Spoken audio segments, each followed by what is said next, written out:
Hey, Pretty Girl Club. Welcome to episode 4 of the Privilege Stacking series. This episode is actually about being able bodied, being fit, and I think that's different than thin privilege because thin privilege is more so about aesthetics, whereas body privilege or able body privilege has to do with your actual body's strength, your actual energy level that you have, your cognitive brain function. I do believe in the concept of some people's brains working superior to others, and I'll tell you why. Certain ethnic groups or people from certain cultures, they think differently than people from other cultures. Well, did you know that something as simple as the foods that you eat can restrict blood flow to the brain, and something as simple as having a messed up gut that can affect the way that your body is functioning? It can cause you to not have as much energy. It can cause you to be more tired so that you don't even have the time or the motivation to go after your goals. And I will say that every culture has its own flaws, obviously, in their diets. I actually don't even always attribute it to culture, but one thing I noticed is that when I was eating a lot of like neck bones and turkey necks and like black eyed peas and cornbread and stuff like that, I did notice that my overall level of energy was lower. So, like at night after I was done eating dinner, I just wanted to go to sleep. I didn't want to work on a YouTube channel. I didn't want to work on perfecting and sculpting my body. I didn't want to go to the gym and lift some heavy ass weights. And I think that that's a lot of people's personality. Like when they are tired after work, they don't want to go to the gym. They don't want to go run 5 miles. They don't want to wake up at 5 a.m. and work on a business plan. And part of that has to do with not having the privilege of being able bodied or having a sense of health. Having a healthy body, not just a body that looks good, because your body can look good and you could be like starving yourself or doing things that are super unhealthy. So, the way that I helped myself to increase my privilege when it comes to being able bodied was I started to diversify my workouts. So, you know how some people are like, oh, I want to go to the gym and I want to get it in. I want to do all these deadlifts and do all of these like squats and I want to like run marathons and stuff. I actually think that that is unsustainable. Nobody's going to be able to run a freaking marathon every day. No one's going to be able to go to the gym. For the most part, people don't go to the gym and lift heavy weights every day. But what helped me to stay consistent with making sure that I'm getting my blood flowing somehow is to just make sure that I'm diversifying my workout. And my goal was to find a workout that was relaxing for me.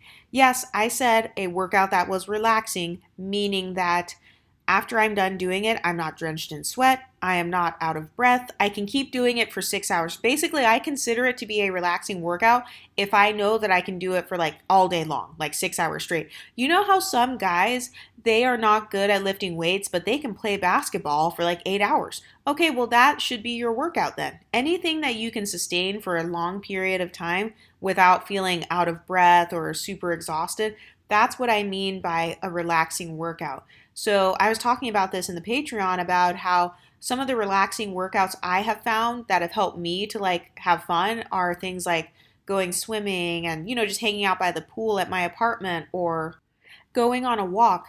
And I've noticed that I actually like going on walks in the city. Not everyone likes to go on walks on trails and stuff and on mountains or by the ocean. Not everyone has access to that. And also, not everyone feels like driving all the way to some mountain just to go on a 3 mile walk. So, going on walks around the city for me, that has really helped me to increase my able body privilege, meaning that I get the endorphins from working out. I get the health benefits of having increased circulation. By the way, doing something as simple as walking, that helps your hair to grow faster. It helps your skin to be clear because you're increasing your circulation. And when you increase your circulation, it's easier for the minerals and the vitamins in your bloodstream to get all throughout your body versus if you're just sedentary. So that's what I mean when I say you actually have a cognitive and intellectual advantage over the people whose circulation is fucked up. So all those people who are just sitting around on the couch all day, they're eating all this sodium and shit, their brain is not going to function as good as yours because you are literally circulating the vitamins and minerals that are in your body. You know how a lot of people like to say that, oh, white girls are just naturally skinnier, or Asian people are naturally skinnier than like black women are fat, and stuff like that? First of all, I do not think that that's true, but I do think that sometimes different cultures have cultural advantages.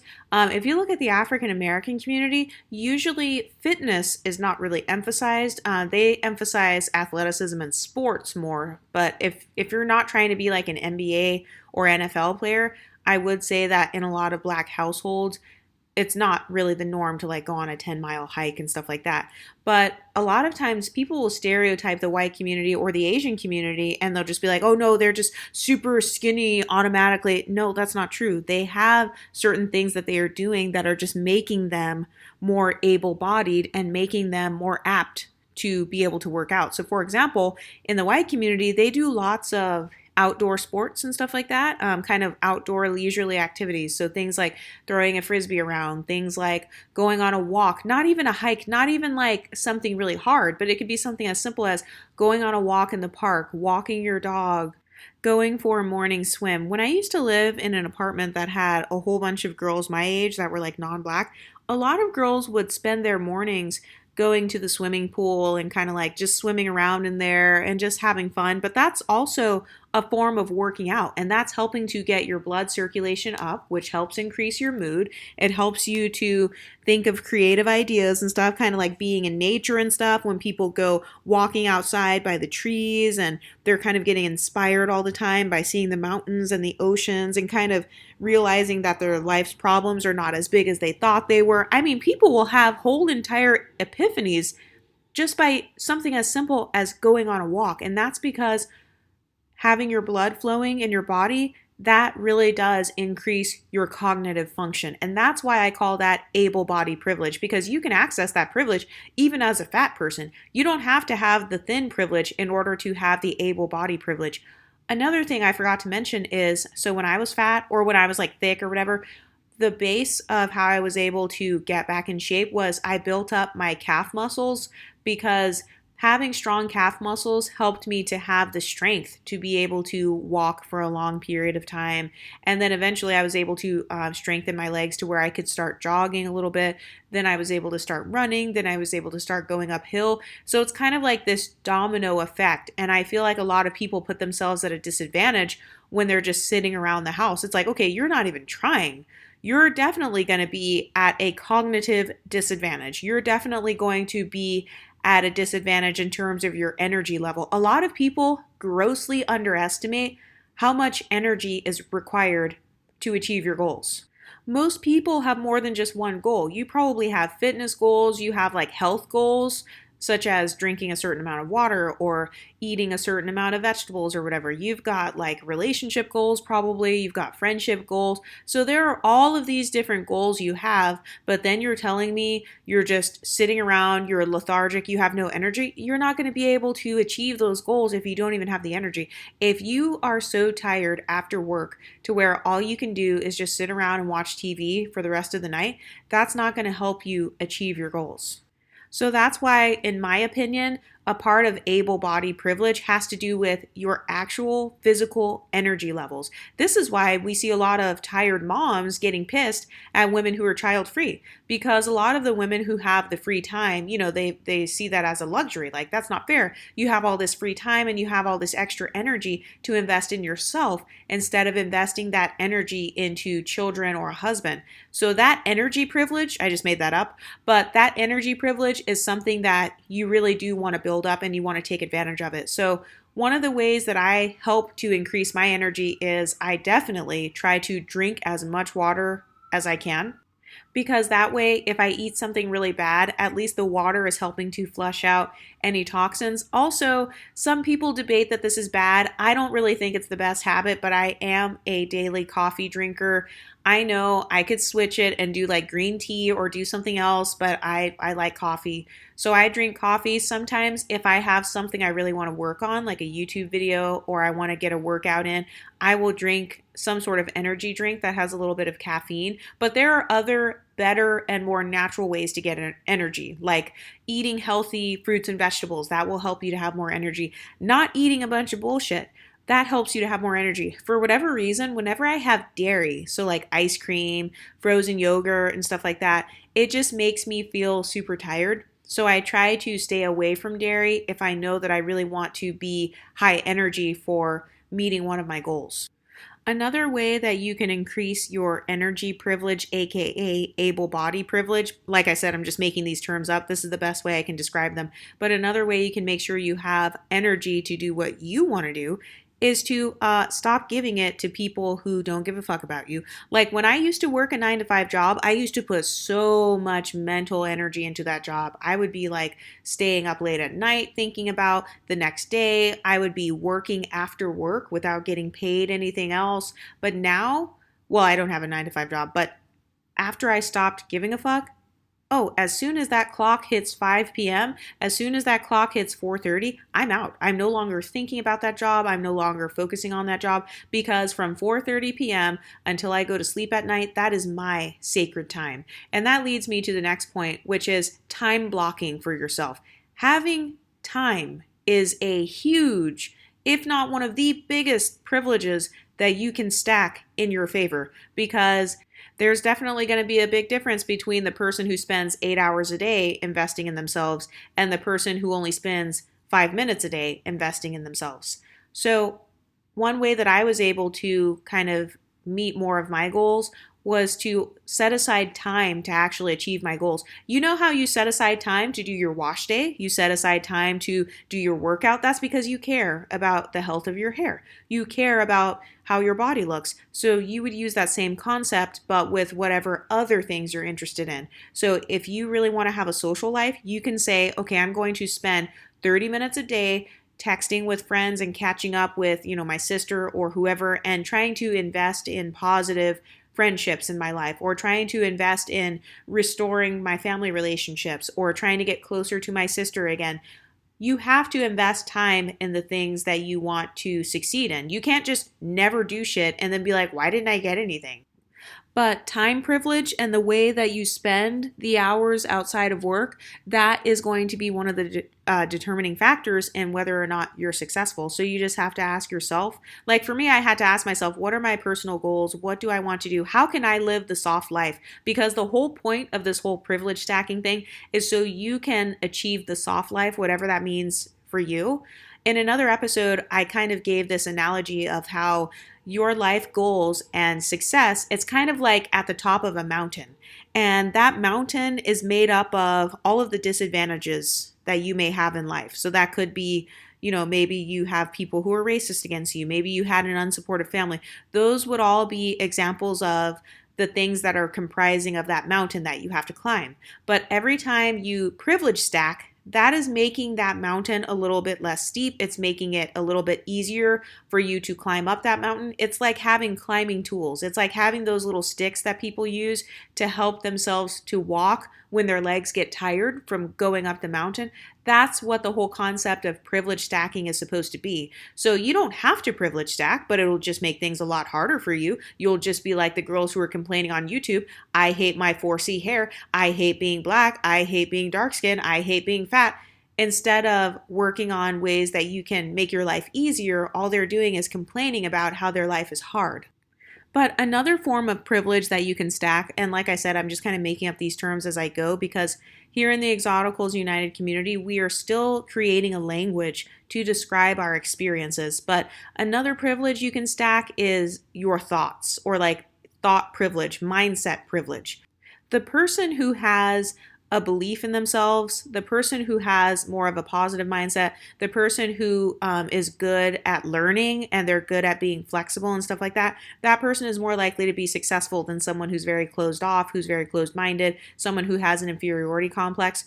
So one thing that I've learned to do is to police my own thoughts and to also kind of check in with myself and to kind of be my own therapist. So I will say to myself in my head, like, okay, how am I feeling right now? Am I physically tired or am I mentally tired? Do I like this workout or am I just doing this workout to impress others? Because if I don't like this workout, that's okay. So one thing I discovered about myself recently is I do not like weightlifting. I don't like lifting heavy ass weights. I hate the feeling of like, oh my God, I'm starting to sweat. And all I did was like lift this little weight, this little 20-pound weight.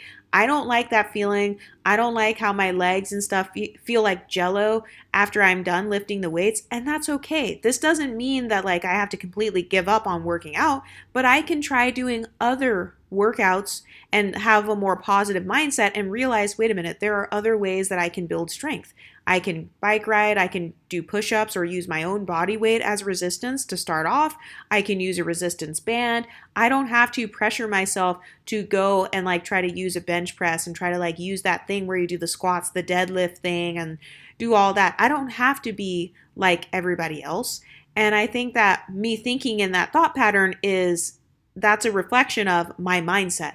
So a part of mindset privilege is knowing how to get out of a mental snag, knowing how to get out of a bad mindset, knowing how to get out of those depressive thoughts or those suicidal thoughts, or knowing how to get out of thinking badly of yourself. Because I really do think that some women, they're actually not ugly or stupid or whatever, but they just keep telling themselves that in their own heads. And so that is setting them up for failure. They're not going to be as advantaged as the women who have a good mindset about themselves. A lot of people will be like, oh, these light skins, they're so mediocre, they're so ugly, and they think they're the shit.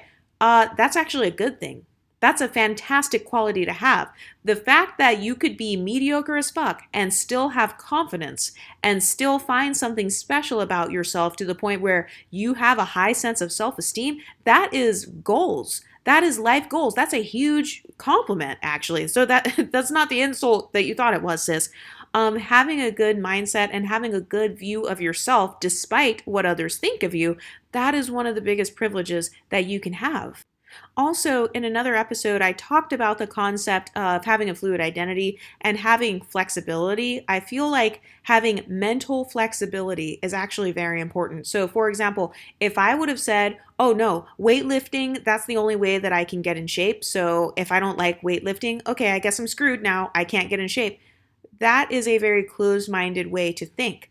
But thankfully, I was mentally flexible enough to think, wait a minute, there are so many different ways that people get in shape. Some people go swimming, some people do rock climbing, some people go running, some people play soccer, some people like to play volleyball, or they join a walking group in their city, or they go hiking. Like there are hundreds, if not thousands, of ways that people get in shape. Some people like to walk everywhere. They will walk to the grocery store instead of driving a car, and then they will carry the grocery bags back on their arm. So that's kind of like weightlifting in a way, because like you're carrying weight on your arms. And that is another privilege you can actually have, creativity privilege.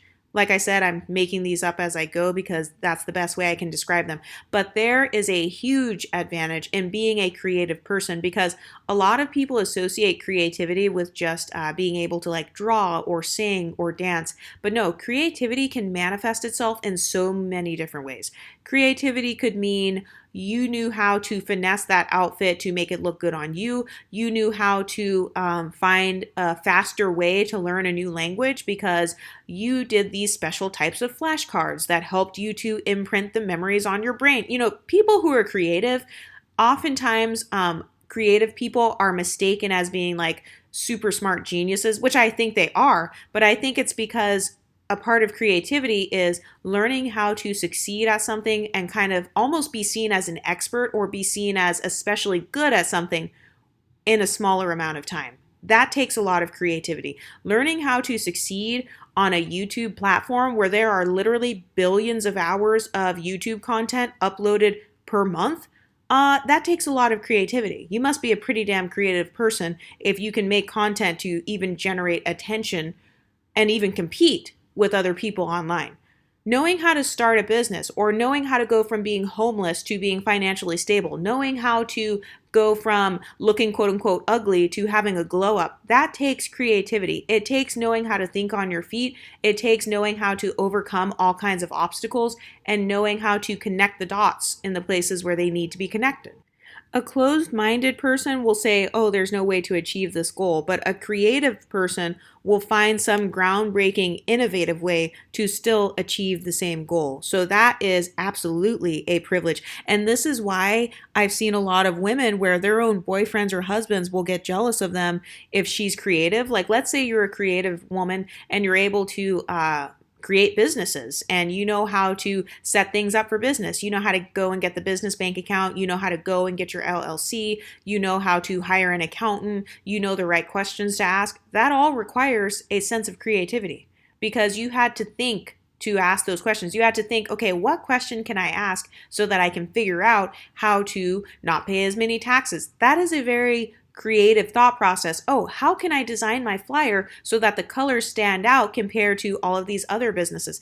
This is why I've seen a lot of husbands and boyfriends get jealous of their own girlfriends because they're really jealous of that woman's ability to be creative and innovative and the way that the woman is able to kind of stand out amongst a crowd and she's able to go from being underprivileged to suddenly being a leader and being seen as a thought leader. A lot of people lack that skill. A lot of people don't know how to stand out in a creative way. A lot of people just copy others. They will literally just copy what everybody else is doing. They kind of follow what the successful people are doing.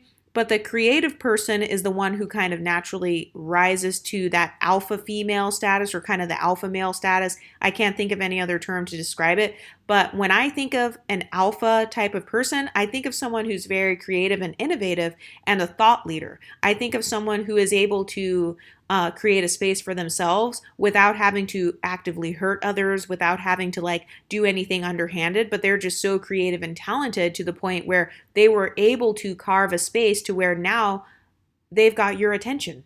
That is a huge, tremendous privilege to have. I've seen some girls where they will literally take out a loan, open a coffee shop, and then they will like learn how to rent out the little studio next door to it, and then they will put a yoga studio in their own coffee shop and then they will market it in a way that like you've never seen before. And then it's like, wait a minute, somebody has a yoga studio and a coffee shop. And then they will expand it to something else and they'll be like, oh, we also have a spin class in here. So then it's like, okay, you've got a gym, you've got a yoga thing, you've got a coffee thing. That type of thinking takes a lot of creativity, knowing how to put pieces together where from the outside it looks like they don't go together, but because you are so smart, you are able to make them go together and make it look good and make it work.